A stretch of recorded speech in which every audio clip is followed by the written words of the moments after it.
ikaze turagushimiye wowe wahisemo kubana na Samtech.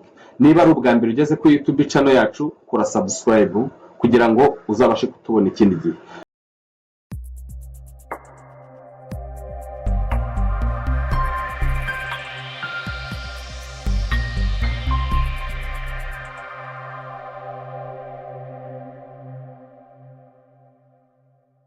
Nukuvuga ko uno munsi rero wakwibaza ngo muri Samtech tukuzaniye iki? Tukuzaniye iyo bita Express Entry Breakdown. Tugiye gusesengura tuyimanuke Express Entry kugira ngo buri muntu wese ujya umva Express Entry ni iki abashe kuyisobanukirwa. Uyu munsi rero dufite umutumirwa cyangwa umuntu watubaje ibibazo byinshi kuri TSF. Twifuza kuri TSF cyangwa Express Entry twifuza kugira ngo tumusubirize kuri kamera kugira ngo umuntu wese ufite ikibazo nk'ikiwe abashe gusubirizwamo. Tuguhaye ikaze. Murakoze.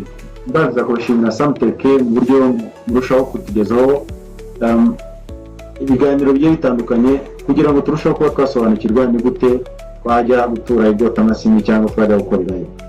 Twihuse rero mu by'ukuri mwari muri kugaruka kuri Express Entry Canada. Express Entry Canada ni iki? Express Entry ni designed system yashyizweho na Canada yo kwakira aba immigrant baturutse mu bihugu bitandukanye bakaza kuba muri Canada ariko bafite ubwene gihugu bwa Canada.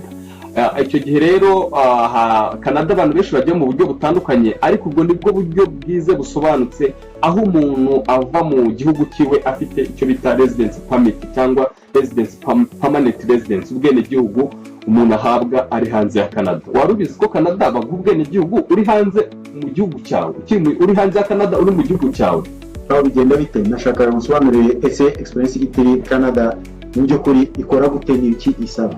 Express Entry ukuntu ikora mu by'ukuri kugira ngo urusheho kubisobanukirwa abantu musheho kubisobanukirwa neza ni nk'uko mwumva green card ya Amerika, DV Lottery green card, iya tombora ya green card, ariko ingi ntago ari tombora ahubwo bisaba gutegura kugira ngo habwe Express Entry cyangwa Canada permanent residence ni bisaba kugira ngo utegure. Ni ukuvuga ko rero iyi Express Entry ihabwa umuntu wayikoreye. Kuyikorera nta kundi ni ukuba wujuje ibisabwa baba basaba kugira ngo uhabwe iyo permanent residence. Hari working experience yo mu gihugu cyawe, imyaka y'akazi uba ufite y'uburambe bw'akazi muri domaine runaka, icyo twita national occupation law. Noneho bagafata equivalent y'imyaka yawe, bagafata na diplome yawe, bagafata na language certificate, bagafata na diplome yawe bakayikora equivalence, then bakayishyira ku standard ya Canada, bagacalculating amanota baba basaba ahanini abari 1200. Ayo manota baba basaba cyangwa ubwo ni habari muri rusange, cyangwa iyo ufite muri kuva muri range y'amanota 400 kugeza muri 400 kugeza muri 448, icyo gihe ufite amahirwe yo applying Express Entry uri mu gihugu cyawe. Wenda twihuse aho ngaho hari uvuze ibintu byinshi wenda bisaba kuri Express Entry, ariko se ni iki nyirizina kibihatse cyose? Ni iki kibihatse kugira ngo wowe wabona Express Entry mu buryo bworoshye ufite izo requirement, ariko ni iki kibihatse muri byose? Mu kintu kibihatse rero mu by'ukuri ni ikintu bita language certificate y'ururimi. Canada ni igihugu gikoresha indimi ebyiri, gikoresha ururimi rw'igifaransa n'ururimi rw'icyongereza. Population nyinshi iriyo bakoresha icyongereza, ama province menshi, ariko bari gushaka no kugira ngo igifaransa nka second language kidacika. Ariyo mpamvu bashyizeho Canada tanze amahirwe kuri French speaking baturuka mu bihugu bitandukanye, batanze amahirwe ku bantu bavuga ururimi rw'igifaransa. No kuvuga ko umuntu ufite uvuga ururimi rw'igifaransa aba yemerewe kujya gutura mu mijyi nka za Ontario, Toronto, Quebec na za Montreal. Icyo gihe rero icyo ubusabwa ni uko ukora ikizamini cy'ururimi, icyo dukunda kwita TSF Canada cyangwa TEF Canada. Iyo ufite rero imwe muri izo certificate uba wemerewe kwakora, ndetse ukaba ufite n'izindi requirements zo ziroroshye uba wemerewe kwa applyinga iyi Express Entry. TSF Canada nkamwe nka Samtech ni igikintu biteganyiriza nk'abakiriya banyu cyangwa nk'ababagana muri rusange, ese iyo certificate muri Samtech birashoboka ko umuntu yayibona mu buryo bworoshye? iyo certificate biroroshye muri Samtech twagushyiriye icyo twita Samtech TSF packages, aho ushobora kugura ushobora gucuzinga package igukwiriye ihuye n'ubushobozi bwawe, ubundi ukabasha kuyiga online.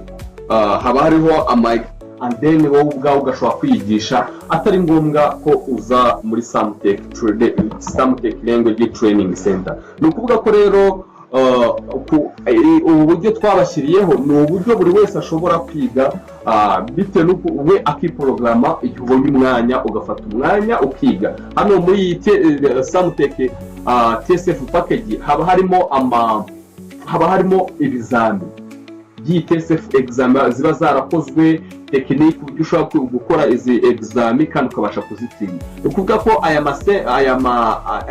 ma package yacu ategura uburyo neza iyo uri kuyikora n'ubundi bumeze nk'ukora ikizami. Ni ukuvuga ko iyo wabanje gukoraho izi Samtech packages za TSF kujya muri exam isanzwe rwose ubu uri gukora nk'imyitozo. Ni nka kundi umunyeshuri yabaga yize igicukura akajya muri exam azi n'ubundi ibyo yakoze. Ni ukuvuga ko izi packages zacu ziteguranye uburyo bw'ikoranabuhanga ku buryo rwose ibikauntinga iminota ku minota, ukuzi abantu bajya bakorera provisoire, bajya gukora provisoire kuri machine. N'izi package zacu niko zazimeze, baguha izi package ziba zikubiyemo ibice bine: listening, writing, reading ndetse na writing. Ni session enye zose: kumva, kwandika, kuvuga ndetse no gusoma. Ni ukuvuga ko rero muri izo session ziba ziri mu byiciro bitandukanye biterwa n'ubushobozi bwawe, ariko hari zo twege turi commanding. Hari iyi bita silver, twaje tubereka igiciro cyayo ukuntu ushobora kuyigura. Hari ibita gold, iyi gold baguha TSF training, bakaguha practice na test ndetse na details z'ama collection y'izindi exam zagiye zikorwa. Hari ni standard nayo ni uko nguko baguha ama test, bakaguha ama ascension hafi agera nko muri mu ijana. Hakaza n'iyi essential nayo baguha key TSF skills. Urumva uko zigenda zirutanwa mu ntera ni nako zigenda zifitemo akantu k'akagu. Ukugura nkeya iciriritse niko nawe uri kwirimita mu bushobozi bwo kuba watsinda iyi TSF, kuko ntabwo wakwiga silver cyangwa gold ngo uzabashe gutsinda iyi TSF. Izi ngizi just abanizo nko gufatiraho pratique, kureba ku exam ikorwa. Ese bakomeje bivuga wenda ukoretse na package TSF bifite muri Samtech, ese yatwara igihe kinini iki kugira ngo ube ufite certificate ubonizeye ko ushobora kwapplyinga Express Entry Canada ugahita unayibona? Mu by'ukuri for French speaker ariko uri beginner biragoranye, bisaba bishobora biba na ngombwa ko ku muntu ubusanzwe atazi Igifaransa ari ubwa mbere, icyo biba bigusaba wenda ugomba kugana Samtech Language Training Center ukiga. Ariko ku bantu basanzwe bavuga Igifaransa cyangwa yarakizeho, biroroshye tukurikomandinga ko ushobora kwihugura muri bita premium cyangwa titanium. Iyi titanium cyangwa premium izi ziri kuri standard ko hagati y'ibyumweru 2 n'ibyumweru 3. Umuntu ubusanzwe uzi Igifaransa rwose iyo uzize neza ugakosora ama session baguha pratique igihumbi zose. Igihumbi iyo uzikoze ukazirangiza ukajya muri exam 85 cyangwa 75% y'ibibazo uba wakoze cyangwa uba wakoze muri pratique n'ubundi bisanga mu kizamini. Urumva ziteguye ku buryo bwa exam. Hari ibizamini byinshi tuba twarakosoye biba byaragiye bikorwa. Rero iyo ubashije kuziga neza rwose ujya mu kizamini ukwezi kumwe certificate uyikubise ukayishyira hariya rwose. Reka tubereke rero kugira ngo ubashe kureba izi TSF, urebe ama package kunagurwa. Ama package kunagurwa rero hari iyi bita bronze. Iyi bronze igurwa mayero 25, bagwa test pratique 40 ndetse na collection z'ibizami 1000. n'ibindi byinshi bigiye bitandukanye, abarimo kuvuga, kumva amatesite atandukanye. Kandi tubibutse ko iyi ngiyi TSF tubaha aba ari iyo 2026 ni version ya vuba. Iyi ngiyi uyiga uyaccessinga iminsi 5. Silver nayo ya Silver rero nuko nguko muyireba, nkuko twababwiye ko ibizamini bigizwe n'ibintu bine: kwandika, kuvuga, gusoma, ya nibyo ngibyo byo uyaccessinga iminsi 30. Tukajya kuri gold ni amayero 89, iminsi 60 uyaccessinga bigezwemo n'ibyo ngibyo byose, za correction za examen n'ibyo ngibyo. None tukajya kuri iyo bita essential, iyo noneho ni amayero 143. Tubibutse ko izi package uko zigenda zigira hejuru ni nako n'ubundi zigenda zizanama akantu k'akagu. Iyo mvuze akantu k'akagu ni akantu gashobora gutuma utsinda, nayo iyo uyaccessinga iminsi 15 bonoma yayo. Tukajya kuri standard nayo ni iminsi 30. Examen n'ubundi bikorwa n'ibyo ngibyo uyaccessinga iminsi 30 n'ubundi nkuko twabivuze. Ukajya kuri premium ndetse niyo bita platinum, nizo dushaka kugira ngo twibandeho abantu babe bazigura, kuko izi zigwa ama session 8. Iyo tuvuze session aba ari ni examen za pratique ukora nk'ubundi nk'uri gukora examen, sigufasha gutegura examen yawe ya TSF. Ni ukuvuga ko bagwa pratique noneho zigizwe n'ibizamini n'ibibazo, ibibazo n'ibisubizo bishobora kugufasha kubona C1 na C2. C1 na C2 tubibutse ko ariyo manota umuntu ubusabwa abari guhera ku 100 kuzamura, naho B1 na B2 uba watsindwa. Hari umuntu ushobora kuba uyifite ukanyandikira ati Sam ko senje mfite TSF, ariko reba kuri certificate yawe nusanga udafite C1 na C2, ubwo wenda waravagiyemo n'aka B1, ubumenye ko ubwo bitapfa gukunda. Data ko ugomba kuba ufite C1 na C2 kuri certificate yawe. Ni ukuvuga ngo nizo ngizo baguhereza yo kwandika, bakaguha ama text 1000 yo gusoma, ama audio 1000 yo kumva. Iyi platinum iteguye neza cyane, kuko nk'iyo yize iyo tuyiguhaye rwose ukayiga neza, ugafata iminsi yawe ihagije, ugakora n'aya ma correction task yo kuri buri session, uba ufite amahirwe yo kuba watsinda. Samtek, murakoze. Nashaka kubaza se, ufite certificate ya TSF imara igihe kingana iki muri rusange? Wahora uyikora buri munsi cyangwa iyo wayibonye n'ubundi wabonye Express Entry Canada? Oya, no kuvuga ko kuba ufite certificate ya TSF ni byiza, ariko ntabwo biguhesha kubona Express Entry ya Canada. Gusa iri mu bimwe by'ingenzi, kabone waba wujuje ibindi byose ariko utayifite nta kintu byakumarira. Ariko iyo uyifite ufite amahirwe yo kuba wabasha kwa-applying Express Entry, iba valide mu gihe cy'umwaka, amezi 12. Ni ukuvuga ko rero reka tubereke iyi TSF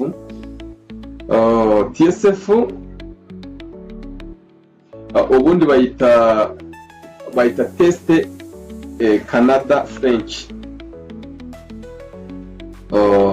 Test Center Entry ya TSF rero tushaka kugira ngo tuberekeho iyi TSF language test. Ni ukunguku ibiteye, ushobora kuyikorera mu rugo wawe, ushobora gutegura ukayikorera kuri language training center, biterwa n'uburyo bwawe wahisemo gukora iyi TSF yawe. Ariko bimwe tubarikomaninga ni uko tubasaba kugira ngo muyikorere ahantu hatuje, ahantu hatari urusaku rw'abantu, kuko iyo uyikoreye ahantu h'akavuyo ushiduka examen bayikasorera, kandi uba wishyuye amafaranga atari makeya. Ugeze ku bijyanye no kwishyura TSF, ese yaba amafaranga angahe gukora ikizamini cya TSF? Wamajije kwihugura, wamajije kugura package watubwiye nka Samtek mutanga, yaba amafaranga angahe yo gukora ikizamini muri rusange? TSF ni hagati y'$250 n'$350 by'amanyarwanda. Nubwo urumva ni hagati y'amadolari 200 n'amadolari 300.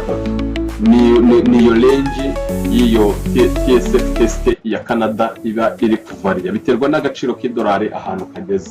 Ukuvuga ko rero iyi test urumva ni amafaranga menshi biba bisaba kugira ngo ugikore uri sure neza ko uri witsinde. Rimwe byakora rimwe utsinde, ntabwo samuteke tujya dupfa kugusabira examen tubona ukiri kuri standard yo hasi, tubanza kuguha amatest muri amaseshoni twaberetse, twabona kuri standard yo kuba watsinda bose tukagusabira examen ugakora, tubasha no kugukorera supervision, tukajya hanze tukagucungira umutekano ugakora examen ndetse tukagutiza na rero reka bereke gatoya kuri nuza ku cyo twakwita medical check up. Ni ukuba medical check up y'umwana w'umwangavu, ni ukuvuga ko noneho tugiye kubereka noneho ibindi bagusaba, proof of funds ibiri very important, bagusaba back statement nibura iri hagati miliyoni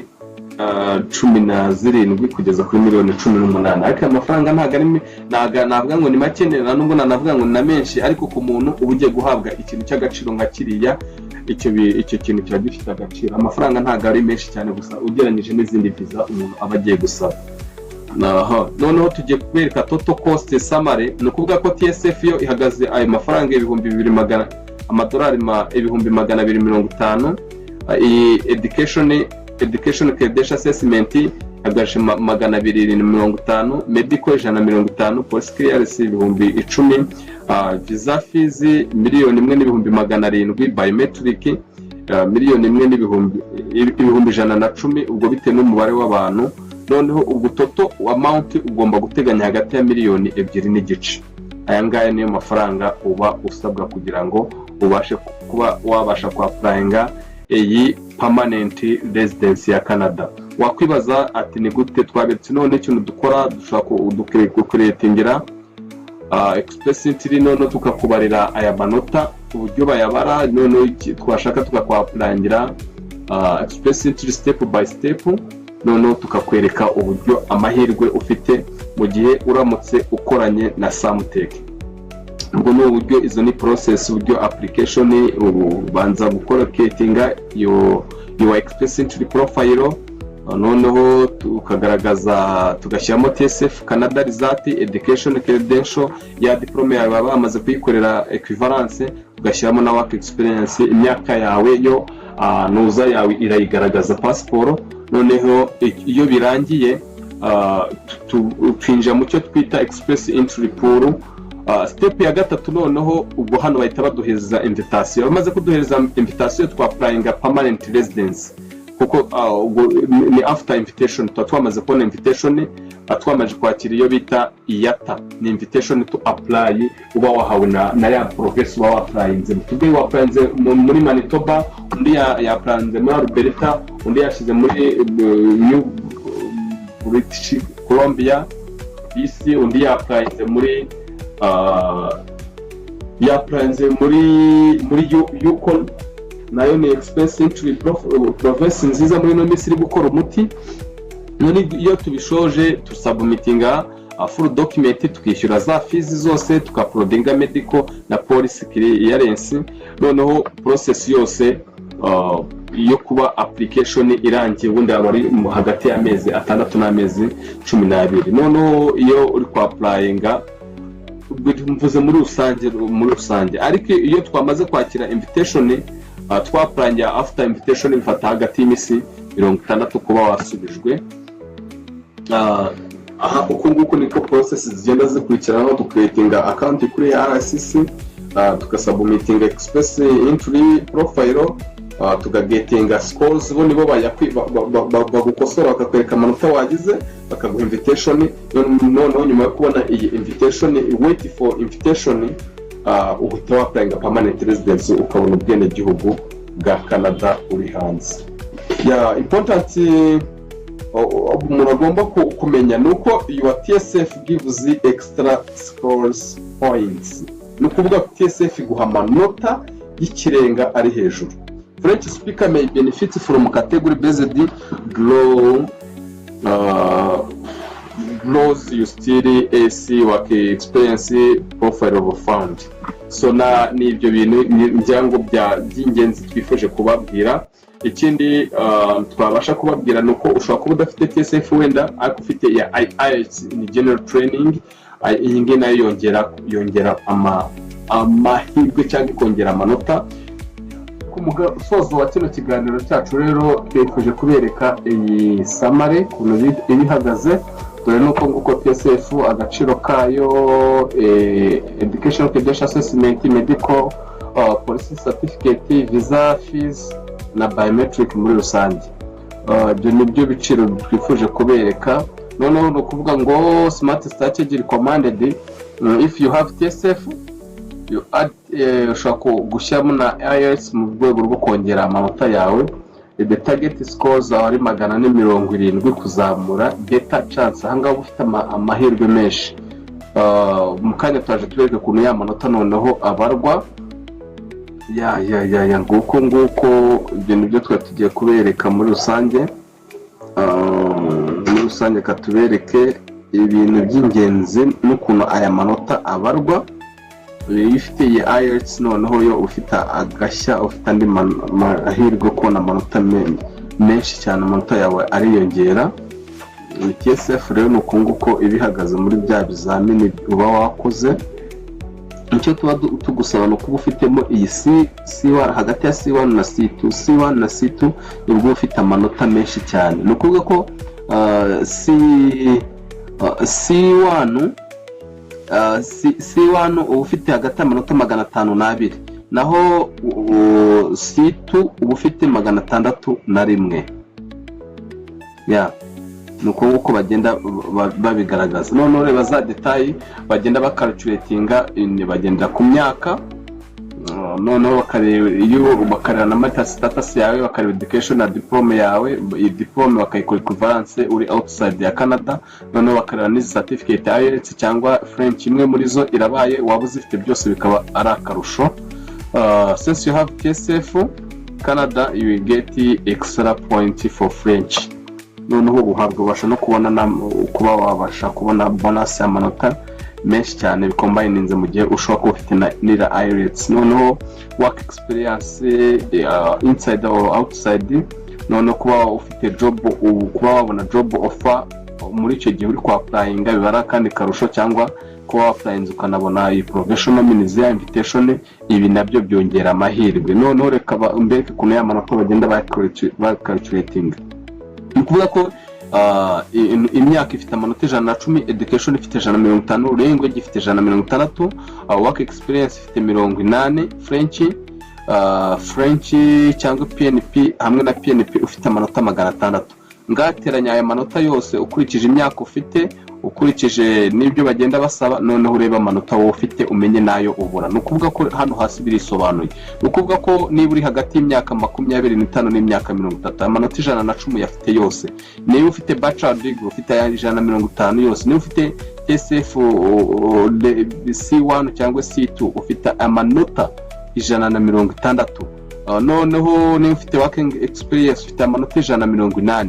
Noneho niba ufite French nuza amanota yose yafite. Ni ukuvuga ko score ushaka kugira amahirwe guhera ku manota 400 na 480 ufite amahirwe yo kuba wakwapplyinga. Uko bimeze twifuje kubereka muri rusange kugira ngo ubashe kuba wakwapplyinga permanent residency ya Canada mu cyo twise express entry. Turagushimira rero wahisemo kubana natwe. Ibiganiro muri Subtech nakagaruka reba aho hasi kandi subscribe ukandi no kugira ngo uduteze ikiganiro ubasha kubona mbere y'abandi. Ciao.